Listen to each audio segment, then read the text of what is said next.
여러분, 하나님도 자랑하실까요? 네.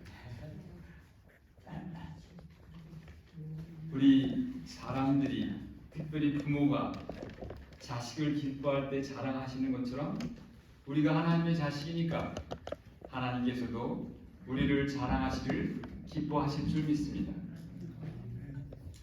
만일 하나님께서 자랑하신다면 무엇을 자랑하실까요? 그분의 전지전능하심을 자랑하실까요? 아니면 그분의 말할 수 없이 아름다운 그 아름다움을 자랑하실까요? 아니면 그분은 완전한 분이니까 그분의 완전한 하심을 자랑하실까요? 아마도 그분이 가장 자랑스럽게 생각하시는 것을 자랑하실 것 같아요. 그리고 그분이 가장 소중하게 생각하시는 것을 자랑하실 것 같아요. 그리고 무엇보다도 그분이 가장 사랑하시는 것을 자랑하실 것 같아요. 하나님께서 무엇을 가장 사랑하실까요? 여러분, 한 가정이 있습니다. 한 가정이 있는데 그 가정의 구성원이 엄마와 아빠와 그리고 아이들이 있다 그러면 그 엄마와 아빠가 그 가정에서 가장 소중하게 생각하는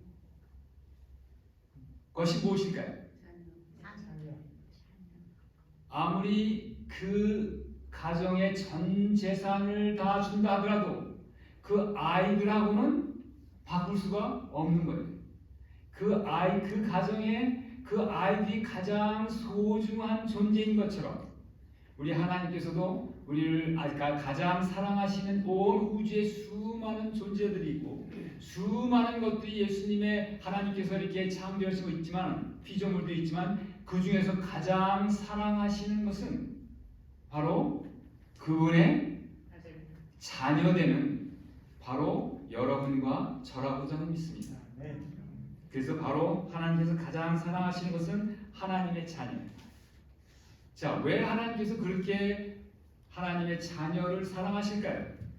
왜냐하면 이 온 우주에 하나님의 모양과 하나님의 형상을 따라 지어진 존재는 우리들밖에 없기 때문이에요. 여러분, 부모가 왜 자식을 사랑하나요? 여러분, 고슴도치 아시죠? 고슴도치, 우리가 볼 때는 그 고슴도치, 새끼 고슴도치가 전혀 이쁘지가 않아요. 그런데도 불구하고 고슴도치는 자기 새끼는 너무나 이쁘고 귀한 거예요. 그래서 이 자기 새끼를 위하여 모든 것을 다 희생할 수 있는 준비가 된 것이 바로 고슴도치의 엄마, 아빠예요.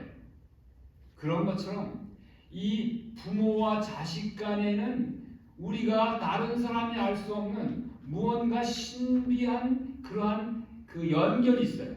그래서 그 연결 때문에 그야말로 말할 수 없는 사랑과 말할 수 없는 희생을 감당할 수 있는 그러한 사랑이 그 사이에 있다는 것이에요.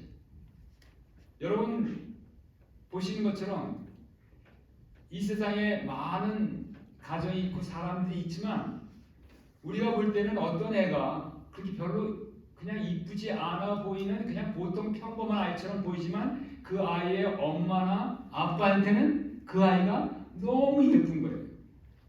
바로 그런 것처럼 우리 예수님께서, 우리 하나님께서 우리를 똑같이 자기의 형상과 모양대로 지으심 받은 하나님의 자녀되는 여러분들과 저를 그렇게 사랑하시고 또 당연히 사랑하시니까 우리가 뭐 조금만 잘하면 그것을 마음이 기쁘셔서 얘기하고 싶으신 것이 바로 부모의 마음이듯이 우리 하나님의 마음이라는 사실이에요. 자, 성경에 보면 이렇게 하나님이 자랑하신 사람들 얘기가 많이 나옵니다. 여러분들이 잘 아시는 것처럼 노아는 의인이요 당대의 완전한 자라고 창세기 6장 9절은 말하고 있습니다. 그런데 과연 노아가 그렇게 완전한 사람이었나요? 그렇지 않은 것을 우리는 이 말씀을 통하여 우리가 살펴볼 수 있어요. 그러나 우리 하나님께서는 이 노아가 좀 부족한 점이 있다 할지라도 그 노아의 조금 정말 이렇게 부모이신 하나님을 기쁘게 하는 그걸 통하여 우리 하나님의 마음이 너무 기쁘신 거예요. 너무 즐거우신 거예요. 그래서 이 하나님께서는 노아는 의인이여 당세에 완전한 자라고 칭찬하십니다. 여러분, 아브라함은 또 어떤가요?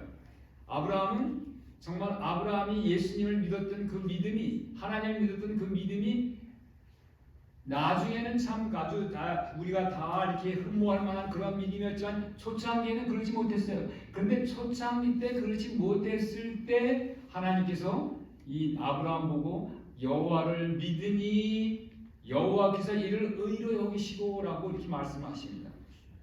여러분, 야곱은 어떤가요?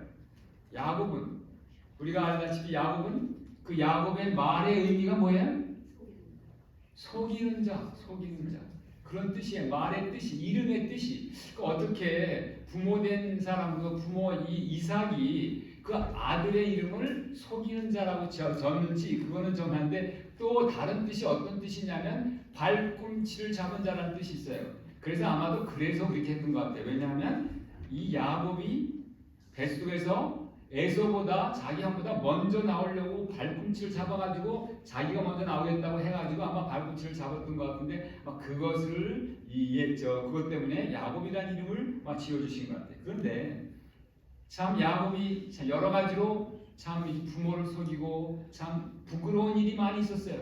그럼에도 불구하고 하나님께서는 이 야곱한테 이스라엘이라는 그러한 승리자라는 이름을 주십니다. 물론 이 야곱한테 주신 이 이스라엘의 이름이라는 이름이 야곱이 굳이 승리했다는 것보다 다른 뜻이 있긴 합니다만 어쨌든 이러한 이름을 야곱한테 주셨다는 사실은 참 이 야곱의 그 하나님께 간절히 매달리는 그 매달림 그거에 대해서 하나님이 기쁘셔서 이런 이름을 주시지 않았는가 하는 생각을 해봅니다. 또 여러분이 잘 아시는 것처럼 요셉이 있습니다. 요셉은 정말 그 요셉의 전 생애를 다져봤을 때 그렇게 이렇게 흠잡을 것이 별로 없는 사람인데 그럼에도 불구하고 흠이 있었어요. 여러분들 생각하시는 것처럼 우리 그야말로 층층시야에 그 많은 형제들이 있는데 거기서 특별히 요셉이 아버지인 야곱의 사랑을 받는다고 해가지고 참 이렇게 형들한테 미움받을 짓을 많이 했던 걸 여러분 기억하실 수 있습니다. 그럼에도 불구하고 하나님께서는 이 요셉에게 여호와께서 범사에 형통케 하시는 그러한 복을 주셨습니다. 여러분, 모세는 또 어떨까요? 모세도 우리가 한때는 그 격분으로 인하여 사람을 죽일 수 있을 만큼 그렇게 성질이 급한 사람이었어요. 그런데 하나님께서 그를 이제 온전히 온유한 사람을 만드셔서 말씀하시기를 온유함이 이 모든 사람보다 승하더라라는 그러한 칭찬을 해주신 분이 바로 모세예요. 여러분, 다윗은 어땠을까요? 다윗이 여러분들이 아시는 것처럼 그렇게 끔찍한 죄를 졌음에도 불구하고 다윗이 진정으로 회개하고 하나님께 나아갔을 때 우리 하나님께서는 그 다윗에게 뭐라고 얘기하셨냐면 내 마음에 합한 자라 내가 기뻐하는 자라는 그러한 칭찬을 주셨습니다. 또한 이것은 구약시대고 신약시대에 보면 아마도 이 12사도들 사도 바울 이런 분들을 하나님께서 마음가운데 칭찬하셨을 줄 믿습니다.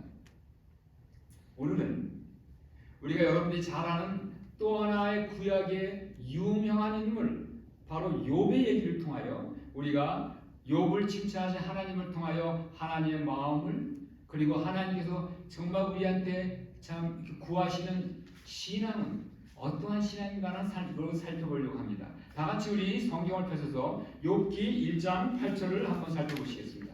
욥기 1장 8절입니다. 여러분 성경을 펴시고 욥기 1장 8절을 펴보시기 바랍니다. 혹시 찾으신 분 있으면 누가 한번 읽어주시기 바랍니다.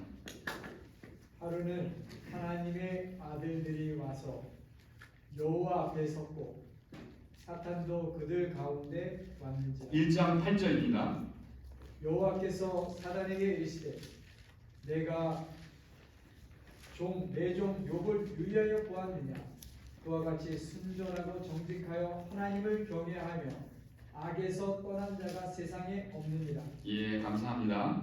여기 이 말씀을 보니까 여호와께서 사단에게 이르시되 내가 내 종 욥을 보았느냐 유의하여 보았느냐라고 물으십니다. 그러면서 칭찬을 하시기를 그와 같이 순전하고 정직하여 하나님을 경외하며 악에서 떠난 자가 세상에 없느니라라고 말씀하십니다. 여기 이 말씀 가운데서 보면 내가 내 종 욥을 유의하여 보았느냐라는 말씀을 하시는 걸 보면 하나님께서는 이 하나님의 종 욥을 유의하여 보셨다는 얘기인가요? 그렇지 않았다는 얘기인가요? 이 말씀을 보니까 하나님께서는 이 욥을 아주 유의하여 보셨다는 말씀이에요. 자, 그러면 하나님께서 이 욥을 유의하여 보셨던 하나님께서 욥만 유의하여 보셨을까요? 그게 아니라 우리 모든 사람들을 다 유의하여 보시는 거예요. 자, 여러분 유의하여 보시는 게 무슨 말일까요? 자, 유의하여 보신다. 아주 각별한 애정을 가지고 각별한 관심을 가지고 그야말로 주목하여 바라본다는 것이 바로 유의하여 보시는 거예요. 이 세상에 이렇게 77억 거의 80억 가까운 이런 사람들이 있지만 하나님께서는 이 80억에 대한 사람들을 한 사람 한 사람 다 다르게 만드셨어요. 그렇게 만드신 이유는 뭐냐면 여러분 귀한 것 그리고 소중한 것의 그 가치는 어디서 나오는 거냐면 뭐에서 나오냐면 바로 희소성에서 나옵니다. 여러분 이 세상에 인구가 그렇게 많다 할지라도 그 많은 인구 중에 우리 민집사님처럼 생긴 분은 딱 한 분밖에 없어요. 그리고 우리 탁구미 집사님처럼 생긴 분은 딱 하나밖에 없어요. 그러니까 하나님께서는 여러분 한 분 한 분이 온 우주보다 귀하신 거예요. 왜냐하면 온 우주에 단 하나밖에 없으니까. 여러분 이 세상에 다이아몬드가 왜 귀합니까? 왜냐하면 다이아몬드가 흔치 않기 때문이에요. 그런데 여러분은 하나님 보시기에 딱 한 분밖에 없는 그런 귀한 존재예요. 그런 귀한 존재니까 하나님께서 유의하여 보실 수밖에 없다는 거예요. 자, 우리는 비록 부족하지만 우리가 하나님의 기쁨의 대상이에요. 하나님의 눈으로 볼 때는 마치 그야말로 부모가 엄마가 아빠가 그 자식을 보는 것보다 더 친한 사랑으로 바라볼 수밖에 없는 그러한 사랑의 대상이라는 거예요. 그래서 시편 34편 15절에 이런 말씀이 있습니다. 여호와의 눈은 의인을 향하시고 또 시편 32편 8절에 보면 내가 너를 주목하여 본다고 말씀하셨어요. 주목하여. 그래서 우리가 마치 엄마가 그 어린 아이가 이제 그냥 이렇게 아주 갓난 아이가 조금 뭘 하면 조금 이렇게 움직이면 하면 그 눈이 다른 일을 하면서도 항상 그 눈이 그 아이한테 이렇게 가 있는 것처럼 우리 예수님께서는 여러분들 한 사람 한 사람을 그렇게 주목하여 관심을 가지고 바라보신다는 것입니다. 그리고 또 하나는 우리를 유의해서 보시는 이유가 뭐냐면 우리를 항상 보호하시고 지켜주시기 위해서예요. 왜냐하면 우리가 난 이제 내가 다 길도 잘 알고 뭣도 하고 이렇게 하는 이런 아주 넉넉한 마음들이 있고 그 다음에 나 이 정도면 내가 혼자 살 수 있어 이렇게 생각하지만 사실은 하나님 보시기에는 우리 한 사람 한 사람이 너무나 어떠한 존재예요. 지금 혹시 바람이 불면 날아갈까 아주 이렇게 아주 깨지기 쉬운 존재라는 것을 하나님께서 너무나 잘 알고 계세요. 그렇기 때문에 여러분 한 사람 한 사람 나이에 상관없이 하나님께서는 그렇게 지극한 관심뿐만 아니라 우리를 다 잘 지켜주고 보호하시기 위해서 그렇게 우리를 주목하시는 거예요. 그래서 여기에 보시면 시편 121편에 보시면 우리를 지키시는 자는 졸지도 아니하시고 주무시지도 아니하시고 우리를 지키신다고 말씀하세요. 우리가 그렇게 하나님의 지극한 관심과 보호의 대상이라. 그리고 또 하나 우리가 하나님께서 우리를 참 유의하여 보시는 이유는 바로 우리에게 은혜를 내려주시며 복 주시기를 위해서 그렇게 하십니다. 왜냐하면 우리는 잠시도 우리가 하나님의 은혜와 복이 없으면 살아갈 수가 없는 존재예요.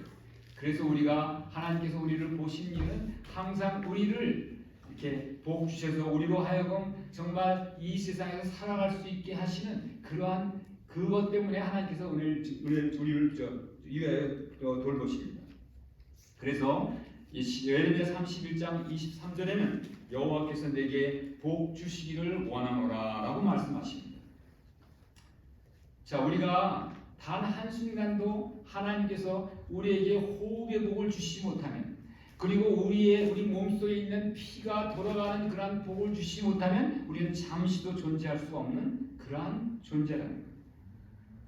자, 그런데 하나님께서 우리 욥을 이제 특별히 사랑하셔서 내가 내 종 욥을 보았느냐라고 말씀하시면서 이렇게 예수님께서 이 욥을 칭찬하십니다.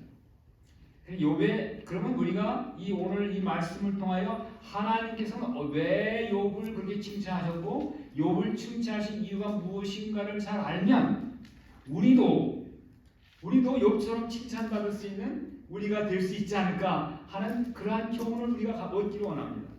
그래서 우리가 왜 욥은 그렇게 하나님께 칭찬을 받는 사람이 될 수 있었는가라는 걸 살펴보기 전에 우리 욥기에 나타난 욥기에는 세 가지 종류의 신앙이 나타나고 있어요.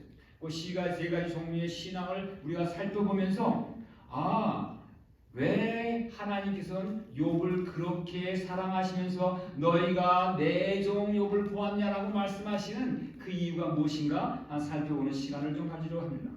이 첫 번째 욥기에 나타난 신앙은 기복주의 신앙이에요. 기복주의.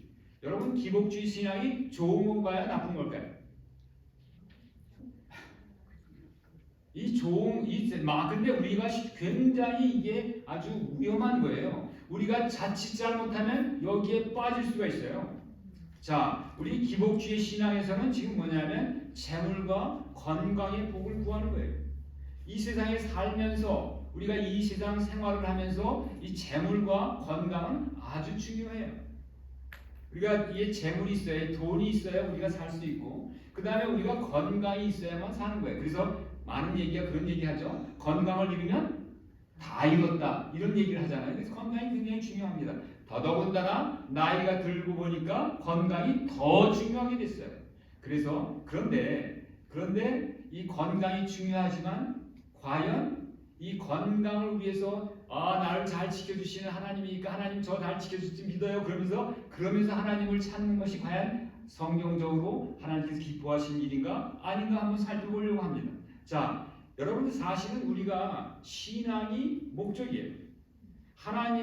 신앙이 뭡니까? 신앙은 하나님을 믿고 하나님을 바라보고 하나님께 모든 것을 의지하고 바라보는 것이 신앙이에요. 그렇죠? 신자는 믿을 신자에 바라볼 왕자 이렇게. 그런데 이 신앙이 목적이고 그 다음에 이 신앙을 위하여 하나님께서 우리에게 적절한 복을 주시는 이 복은 수단이에요. 그런데 많은 경우에 우리가 이 목적과 수단이 바꿔질 수가 있어요. 우리가 내가 하나님께 이렇게 하면 하나님께서 나를 복을 주시겠지라고 우리가 생각할 수 있는 그러한 위험성이 아주 많이 있어요. 한번 보시면 그래서 하나님을 경외하는 신앙이 복받는 수단으로 전락할 수가 있어요. 이런 것들은 바로 하나님을 경외하는 신앙이 그게 진짜 하나님께서 기뻐하시고 진짜 참 신앙인데 이것이 하나님과 거래하는 신앙이 될 수 있다는 거예요. 한번 쉬운 예를 한번 들어보십시다. 여러분들 여기 계신 분 중에서 11조를 내시는 분이 많이 계세요. 그렇죠? 여러분 11조를 왜 내십니까? 우리가 말라기 여러분들 잘 아시는 것처럼 네가 11조를 내라. 그러면 내가 너희의 그야말로 창고에 쌓을 것이 없도록 부어주나 안 주나 보라. 이 사실은 어떤 분들은 그런 얘기를 하세요. 이 성경에 하나님을 시험하는 것은 좋은 일인가요? 나쁜 일인가요? 나쁜 일이에요. 그런데 성경에 하나님을 시험하라고 딱 하나 허락한 것이 있습니다. 그것이 11조입니다. 이렇게 얘기하시는 분들이 계세요. 자, 여러분 11조를 낼 때, 우리가 헌금을 낼 때 여러분들이 왜 내시나요? 저는 여러분들이 11조를 내고 헌금을 내고 하나님께 그래서 이런 이렇게 참 충성된 충실한 헌금 생활을 할 때 이걸로 복 받기 위해서 하시는 것보다는 이런 복을 주신 하나님이 너무 감사해서 그냥 마음에서 우러나와서 그냥 자원하는 심령으로 그냥 하나님께 그냥 드리고 싶어서 드리는 그러한 11조 헌금이 되길 바랍니다. 하나님께서 원하시는 것은 그거지. 내가 11조를 냈으니까 제가 하나님께서 나에게 복을 주시겠지. 솔직히 얘기해서 저도 한때는 그렇게 생각하는 적이 있었어요. 왜냐하면 제가 옛날에 뉴저지에 살 때 그때 이 주위에 보니까 그때 이제 우리 아파트에 누가 있었냐면 한국에서 오는 주재원들이 많았어요. 이 주재원들이 많은데 주재원들이 다 또래가 우리 저랑 비슷한 또래여서 같이 했는데 보니까 이 주재원들은 하나도 11조를 내는 사람들이 하나도 없어요. 그런데 저는 11조를 충실하게 냈거든요. 그러니까 이 11조를 내면서 제가 어떤 마음 가운데 어떤 생각이 들어요. 아니 근데 이게 11조라는 것이 뭐 평생을 둬서 한 거니까 그거를 만일 이거를 이제 은행에다 그만큼 이제 적금하면 나중에 우리가 나이 들어서 보면 그게 꽤 큰 돈이 될 것 같은 생각이 들더라고요. 그래서 저는 어떤 생각을 했냐면 참 이게 유치한 생각이고 참 이렇게 기복주의의 생각이다. 내가 11조를 내니까 내 노고는 하나님께서 책임져 주시겠지. 이러한 생각을 했었어요. 저는 이게 정말 저의 부족함을 여러분들한테 고백을 합니다. 그런데 그것은 잘못된 거였어요. 그렇게 내 노후를 하나님 책임져 주시라고 해서 11조를 내는 것은 그것은 하나님께 기뻐하시는 일이 아니고 정말 하나님께서 오늘 나한테 주신 이 은혜가 너무 감사해서 정말 11조를 드리는 것이 기쁨이고 드리고 싶어서 드리지 않으면 내가 베길 수가 없어서 드리는 것. 11조가 헌금이 절대 마음에 부담이 되면 안 되리라고 저는 믿습니다. 부담이 되는 11조는 차라리 우리가 좀 가지고 있다가 정말 마음 가운데 정말 이렇게 드리고 싶은 마음이 있을 때 드리면 하나님께서 그것을 더 기쁘게 받으시지 않을까 하는 생각을 해봅니다. 자, 그래서 우리가 아까 제가 얘기한 것처럼 저처럼 이렇게 하면 이거는 하나님과 거래하는 시간이 된다는 거예요. 정말 하나님과의 관계 속에서 그야말로 스스로 자원하여 마음에서 우러나서 하는 그러한 헌신이 아니라 하나님과 거래하는 신앙. 이건 하나님께서 기뻐하시지 않는 신앙이고 이것이 바로 기복주의 신앙이라는 거예요. 그래서 우리는 여기에서 우리가 정말 우리의 신앙은 과연 어떤 모습인가 한번 살펴보게 되시길 바랍니다. 자, 그 다음에 두 번째 신앙은 욥기에 나타난 두 번째 신앙은 인과 응보적인 신앙입니다. 왜냐하면 이 인과 응보적인 신앙은 선행을 하면 복을 받고 죄를 지면 벌을 받고. 자, 여러분 우리가 흔히 잘 얘기하는 우리가 어떻게 복을 받을 수 있어요? 그러면 우리가 무슨 얘기를 해요? 복 받을 짓을 해야지라고 얘기를 많이 들었죠? 근데 이게 어떻게 잘 생각해 보면 이것이 인과 응보적인 그러한 신앙일 수 있다는 거예요. 근데 이것이 어떤 신앙이냐면 바로 욥의 친구들의 신앙이었어요. 욥의 친구들은 이걸 아주 굳게 믿었어요. 그야말로 그래서 이 복을 받은 사람들은 하나님께 선행을 했으니까 하나님께 충성했으니까 복을 받는 거고 복을 못 받는 사람은 하나님께 죄를 져서 복을 못 받는다. 그래서 이 욥이 지금 당하는 이 모든 고난은 욥이 우리는 모르지만 하나님한테 틀림없이 죄를 졌을 것이다. 우리가 알지 못하는 죄를 졌을 것이다. 이렇게 해가지고 욥을 계속 끝까지 공격했던 것이 이 바로 욥의 네 친구의 신앙이었어요. 그런데 이것이 욥의 네 친구의 신앙뿐 아니라 우리의 신앙의 모습일 수도 있다는 거예요. 그러면 왜 이것이 이 예수님의 이 인과응보적인 신앙, 지금도 우리 가운데도 흔히 발견할 수 있는 그런 신앙인데 이것이 하나님 올바른 신앙이 아닐까요? 왜냐하면 이것은 바로 하나님의 품성을 왜곡하는 거예요. 한번 생각해 보세요. 너 나한테 잘하면 내가 너 복을 주고 잘못하면 벌 줄 거야. 자, 이거는 뭐예요? 이것도 또 하나의 거래하는 신앙이에요. 거래하는 신앙. 그래서 하나님은 이게 아니 우리 부모가 한번 생각해 보세요. 부모가 아니 자식이 잘하면 밥도 주고 뭐 용돈도 주고 잘하죠 하다가 자식이 잘못한다고 밥도 안 주고 용돈도 안 주고 내만 때리고 그러면 그 자식이 그 부모를 어떻게 부모를 공경하는 뭐 때문에 공경할까요? 부모가 무서워서 두려워서 그렇게 공경할 거예요. 정말 부모가 사랑스러워서 공경하는 게 아니라 하나님은 이렇게 째째하신 분이 아니에요. 우리 부모가 그렇게 한다 할지라도 이 자식이 그걸로 인해서 반발하고 아유 우리 부모님은 정말 나를 사랑하는 게 아니라 내가 하는 뭐를 사랑한다고 하면서 그냥 마음 가운데 불만이 가득할 수 있는 것이 우리의 모습이라면 우리 하나님은 더더군다나 그렇게 하시지 않는다는 사실이에요. 자, 그래서 죄인이 여러분 분명히 기억하셔야 됩니다. 죄인이 죄를 지어서 멸망당하는 것이 아니에요. 죄인이 왜 멸망당하나요? 죄인이 바로 회개하고 하나님께 돌아오지 않아서 멸망당합니다. 우리 모두는 다 구원받을 자격이 하나도 없어요. 그렇지만 우리가 다 우리 죄를 회개하고 하나님께 은혜를 구할 때 하나님은 하나님의 그 무한한 사랑으로 우리를 다 받아주시고 감싸주시기 때문에 우리가 하나님께 나아갈 수 있는 것입니다. 자, 욥기에 또 다른 신앙은 어떤 신앙이냐면 하나님을 중심에 모신 신앙입니다. 이것이 조금 부족한 면이 있지만 바로 욥이 가지고 있던 신앙입니다. 이 하나님을 중심에 모신 신앙은 어떤 신앙이냐면 바로 하나님을 창조주로 경외하는 삶의 신앙입니다. 그래서 이러한 신앙을 가진 사람들은 자기의 형편에 따라서 자기가 정말 어떤 그 환경에 따라서 흔들릴 필요가 없어요. 그래서 중심이 견고함으로 흔들리지 않는 신앙을 소유할 수 있어요. 그리고 이러한 신앙을 가진 사람들은 하나님과 함께 이웃을 그야말로 헌신적으로 이타적으로 섬길 수 있는 그러한 신앙을 갖게 됩니다. 그래서 이러한 사람들의 한 가지 특징이 다는 아니지만 한 가지 특징이 뭐냐면 순전하고 정직하고 하나님을 경외하고 악에서 떠난 삶을 살게 된다는 거예요. 자, 우리가 여기에 욥기에 지금 1장 8절 나오는 순전하고 정직하고 하나님을 경외하고 악에서 떠난 삶이라는 것을 조금 한번 더 살펴보기를 원합니다. 자, 여기 보면 처음에 순전하고 그랬어요. 순전하고는 영어로는 blameless예요. 그러니까 뭐냐면 책 잡을 것이 없다는 거예요. 그래서 우리가 우리의 마음이 결백하고 우리가 정말 이 세상에 때가 묻지 않은 그러한 깨끗한 마음을 가지고 산다는 거예요. 네, 두 번째로 정직하다는 것은 영어로는 upright.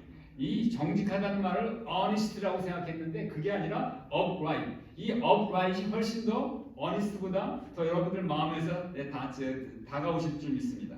자, 이 정직한 삶을 공정하고 진실되고 그야말로 부당한 이득을 취하지 않고 항상 정말 이렇게 항상 upright한 그러한 삶을 산다는 거예요.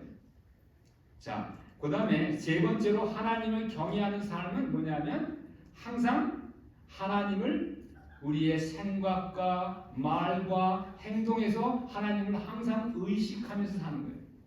우리가 사람한테 하지만 이 사람한테만 하는 게 아니라 하나님 앞에서 한다는 그러한 마음으로 항상 모든 일을 생각하고 말하고 행동하는 것이 바로 하나님을 경외하는 삶이에요. 자, 악에서 떠난 삶 네 번째로 션 이브리얼인데 이거는 뭐냐면 항상 하나님의 계명을 정말 귀하게 생각하고 그 다음에 하나님께서 원치 않는 일은 절대 하지 않는 그런 하나님 앞에 바른 삶이 바로 이 악에서 떠난 삶입니다. 자, 여기에 있는 네 가지들이 저는 여러분들에게 다 해당되는 일이 되기 바랍니다. 여러분들이 그것은 여러분들 스스로 아실 줄 믿습니다. 자, 바로 이러한 삶을 하나님께서 기뻐하신다는 거예요. 그리고 이러한 삶을 살면 이러한 삶 자체가 하나님께 영광이 된다는 거예요. 바로 여기서 우리가 하나님께서 욥을 자랑하신 이유가 바로 여기에 있습니다. 우리가 이 말씀을 생각하면서 욥이 가지고 있던 신앙이 바로 하나님을 마음의 중심에 모신 신앙이에요. 과연 이것을 생각하면서 나의 신앙은 과연 어떠한 신앙일까? 여러분들 스스로 생각할 때는 내 신앙이 바로 이런 신앙이야 라고 생각할 수 있어요. 근데 여러분들이 내가 이런 신앙을 살고 있어 라고 생각한다고 이런 신앙을 살고 있는 것이 아니라 바로 어떻게 했냐면 바로 우리 주위에 있는 이웃과 남들이 그렇게 생각하는가 아니면 더 중요하게 하나님이 그렇게 생각하시는가 아닌가가 정말로 중요하다는 거예요. 우리는 스스로 나는 이만하면 괜찮은 신앙이냐 라고 착각할 수 있다는 거예요. 정말 남들이 나를 어떻게 생각하는가 그리고 하나님은 나를 어떻게 보실까 이런 것들을 정말 깊이 생각해 보시는 여러분 되시기 바랍니다.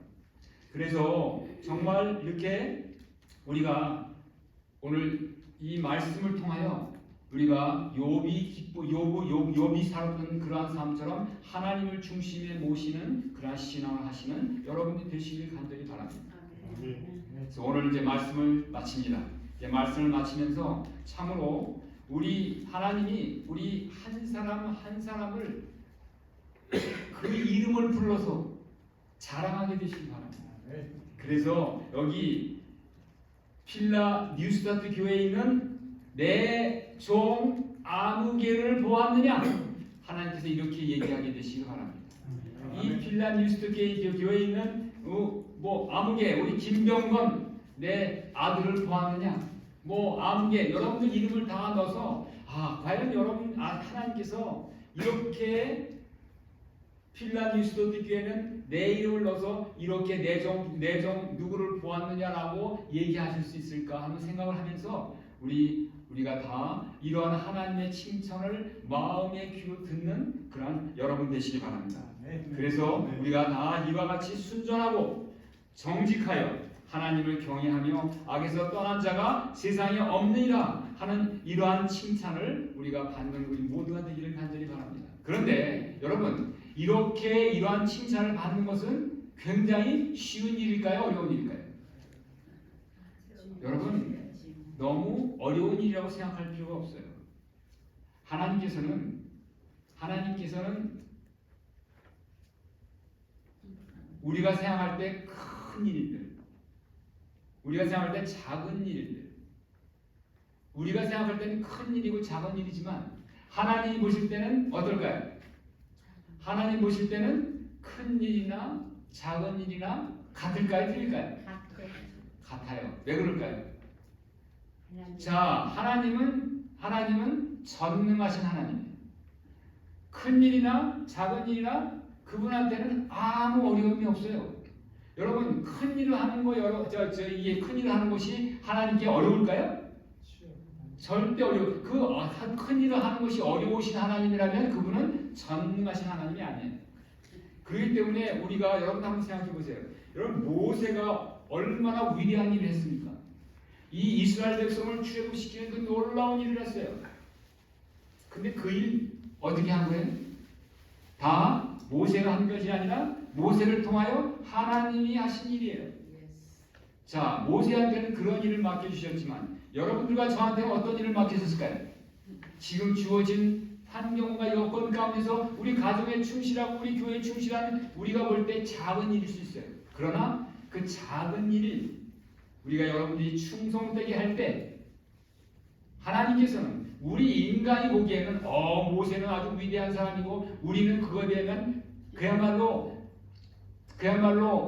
뒤꿈치도 쫓아갈 수 없는 그러한 사람으로 생각할 수 있지만 하나님 보시기에는 모세가 한 일이나 여러분들이 가정에서 여러분들의 일터에서 여러분들의 교회에서 정말 충성되게 하는 그 작은 일을 모세가 했던 그런 위대한 일하고 똑같이 바라보인다는 사실을 꼭 기억하게 되시기 바랍니다. 그래서 우리 모두는 정말 하나님한테 너희는 필라 뉴스타트 교회는 아무개를 보았느냐 내 종 아무개를 보았느냐 이 소리를 듣는 것이 그렇게 어려운 일이 아니라는 사실을 생각하시면서 우리가 작은 일에 충성하게 되시기 바랍니다. 우리가 여러분들이 잘 아시는 것처럼 작은 일에 충성한다는 그 얘기가 어디서 여러분 들었죠? 기억나시죠? 어디서 그런 얘기가 나와요? 작은 일에 충성한다는 달란트의 비유에서 나오는 얘기예요. 여러분 그 달란트의 비유에서 그 달란트가 여러분 한 달란트가 얼마나 큰 돈인지 아세요? 한 달란트가 200만 불, 요즘 지치력 따지면 200만 불이에요. 200만 불이 작은 겁니까? 이 사람이 장사를 해서 어땠어요? 2달란트 한 사람은 어떻게 했어요? 2달란트를 이었어요. 그래서 요새 따지면 400만 불을 지금 벌려놓은 거예요. 400만 불 적은 돈입니까? 그런데 우리 하나님께서 뭐라고, 예수님께서 뭐라고 했어요? 작은 일에 충성된 자여 너는 나와 나의 기쁨과 즐거움에 참여할지어다 이렇게 말씀하세요. 그 400만 불에 되는 엄청난 그냥 역사를 이룬 그 종한테 뭐라고 하냐면 작은 일이라고 말씀하세요. 그러면 5달란트를 남긴 그 달란트 남긴 그 종한테는 뭐라고 얘기했을까요? 5달란트는 지금으로부터 1000만 불이에요. 지금의 가치를 따져본다면 이 1000만 불에 되는 그런 가치를 그냥 했던 그런 그 5달란트 그 사람한테도 똑같이 뭐라고 했어요? 작은 일에 충성했다고 말씀하세요. 하나님 보시기에는 그런 1000만 불을 버는 그러한 큰 일이나 여러분들이 가정에서, 직장에서, 일터에서, 교회에서 하는 작은 충성된 일이나 하나님께서는 다 똑같은 일이고 다 그 일을 귀히 보신다는 사실을 꼭 기억하게 되시면서 우리가 작은 일에, 우리가 늘상 하는 작은 일에 충성함으로 말미암아 하나님께 이러한 칭찬을 받는 여러분과 제가 되시길 바라면서 말씀을 주겠습니다. 네.